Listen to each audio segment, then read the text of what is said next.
কর্মকর্তা কর্মচারীদের আন্দোলনে অচল জাতীয় রাজস্ব বোর্ড। শাস্তির হুমকি উপেক্ষা করে এনবিআর চেয়ারম্যানকে অপসারণের দাবিতে কমপ্লিট শাটডাউন ও মার্চ টু এনবিআর কর্মসূচি পালন করছেন তারা। এনবিআর সংস্কার ঐক্য পরিষদের ব্যানারে শনিবার সকাল থেকে আগারগাঁওয়ের এনবিআর ভবনের ফটকে অবস্থান নেয় কর্মকর্তা কর্মচারীরা। তবে সকাল 10:30টার পর এনবিআর ভবন অবরুদ্ধ করে ফেলে আইন শৃঙ্খলা বাহিনী। মার্চ টু এনবিআর সফল করতে ঢাকার পাশাপাশি বিভিন্ন জেলার কর, কাস্টমস ও ভ্যাট অফিসের কর্মকর্তা ও কর্মচারীরা যোগ দিচ্ছেন। এনবিআর ভবন ও আশেপাশে অবস্থান নিয়েছেন তারা।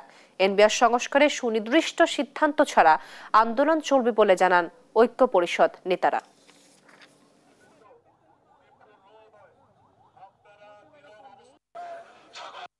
আমরা ভেবেছিলাম যে আমাদের কর্তৃপক্ষ আসলে আমাদের ওই কলম বিরতিটাকে অনেকখানি গ্রাহ্য করে আমাদের দাবিটা আদায় করে দিবেন।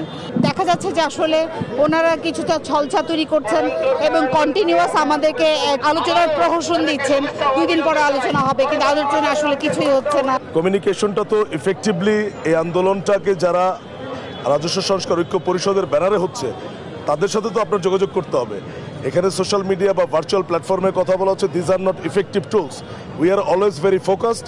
যদি সেখানে আমাদেরকে প্রপার ওয়েতে জানানো হয় আমরা বসে সিদ্ধান্ত দেব, বাট আলোচনার ব্যাপারে আমরা অলওয়েজ পজিটিভ আছি। আমরা অর্থ উপদেষ্টা মহোদয়ের কাছে আমরা আবেদন জানাই, আমরা আলোচনা করতে চাই যে কোনো দিন যে কোনো সময়। আগামী মঙ্গলবারে নির্ধারণ করেছেন, আমরা সেই আলোচনায় যেতে চাই। কমপ্লিট শাটডাউনের কর্মসূচির খবরাখবর জানাতে আগারগাঁও এনবিআর কার্যালয় থেকে সরাসরি আমাদের সাথে যোগ দিচ্ছেন আমাদের সহকর্মী আলিমুজ্জামান সাফওয়ান। সাফওয়ান, সেখানকার পরিস্থিতি কেমন দেখছেন এবং কি বলছেন এনবিআর কর্মকর্তারা, বিস্তারিত জানাবেন। তো আজ এনবিআর কর্মকর্তারা আসলে কমপ্লিট শাটডাউনের কর্মসূচি যেটি ঘোষণা করেছে এবং একই সাথে তাদের আরেকটি কর্মসূচি রয়েছে লং মার্চ টু এনবিআর। তো আমরা সকাল 10টা থেকে দেখতে পেয়েছি যে এই কর্মসূচি ঘিরে একেবারে আসলে কার্যত অকার্যকর হয়ে গেছে পুরো এনবিআর কার্যালয় এবং সারা দেশে এনবিআর যতগুলো সেবা রয়েছে, ভ্যাট, কাস্টমস, করে সবকিছু কিন্তু আসলে অচল হয়ে গেছে এবং সকাল থেকে কিছুক্ষণ পরে আসলে গুড়ি গুড়ি বৃষ্টি ছিল, আবার রোদ ছিল। এরই মধ্যে দেখতে পাচ্ছেন এই যে এনবিআর এর মুহূর্তে যে মূল ফটক রয়েছে এনবিআর এর গেটে আগারগাঁয়ে, সেখানে সারা দেশ থেকে আগত কর্মকর্তা কর্মচারীরা অবস্থান নিয়ে তাদের যে চলমান আন্দোলন সেটি করে যাচ্ছেন এবং তাদের আজকে কমপ্লিট শাটডাউনের পাশাপাশি তাদের এক দফা আরেকটি কর্মসূচি রয়েছে, সেটি হচ্ছে এনবিআর চেয়ারম্যানের পদত্যাগ। তারা বলছেন যতক্ষণ না পর্যন্ত চেয়ারম্যানের পদত্যাগ না হচ্ছে ততক্ষণ না পর্যন্ত তাদের যে শাটডাউন কর্মসূচি সেটি তারা চালিয়ে নিবে।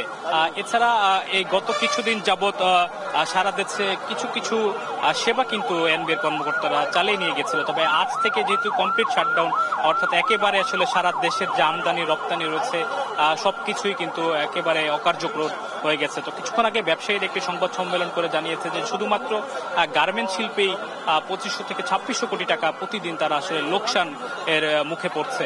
সুতরাং বলা চলে যে দেশের অন্যতম গুরুত্বপূর্ণ একটি সেবা এনবিআর করে থাকে এবং এবার যে বাজেট আসলে নির্ধারণ করা হয়েছে সরকারের, যে বাজেটের যে রাজস্ব আহরণ থেকে শুরু করে অন্যান্য খাত সবকিছুতে কিন্তু এনবিআর এর একটি গুরুত্বপূর্ণ ভূমিকা রয়েছে। তো সবকিছু মিলিয়ে কিন্তু আসলে খুব একটি অচল অবস্থার বিরাজমান রয়েছে সারা দেশে। তো আমরা অপেক্ষা করছি তাদের নতুন যে কর্মসূচি সেটি দুপুর 2:30টা নাগাদ এখান থেকে তাদের করার কথা রয়েছে। তারা একটি সংবাদ সম্মেলনের মাধ্যমে তারা নতুন কোনো কর্মসূচি দিতে পারবে এবং তারা বলছে যে সরকারের পক্ষ থেকে ডাকা হলে তারা যে কোনো সময় আলোচনার জন্য প্রস্তুত রয়েছে। তো আমার কাছে এনবিআর কার্যালয় থেকে এই ছিল সর্বশেষ খবর। তোয়া, আপনাকে ধন্যবাদ। দর্শক, এনবিআর কার্যালয় থেকে সর্বশেষ খবরাখবর জানাচ্ছিলেন আমাদের সহকর্মী আলিমুজ্জামান সাফওয়ান।